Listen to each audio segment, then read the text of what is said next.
Bəli, genetik xəstəliklər, qohumluq əlaqələrində daha risk var, böyük risk var ki, meydana çıxsın. Amma elmidə bir dənə sübut yoxdur ki, mütləq çıxacaq. Bəlkə heç çıxmayacaq. Kimsədir? Və yaxud da iki tamam yad adamın birləşməsindən genetik xəstəlik meydana çıxa bilməz.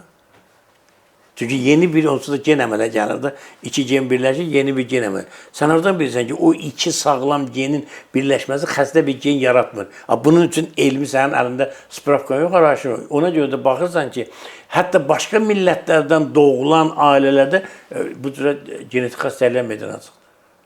Başqa millətin nümayəndələridir. Ona görə də bu əksindən baxsan, qərar niyə qəbul olunur? Nə dinimizə uyğundur, nə elmə uyğundur, nə genetika uyğundur. Onu gərək o qanunu verənlərdən soruşsan ki, balam, bu qanunu sən nə istə versən?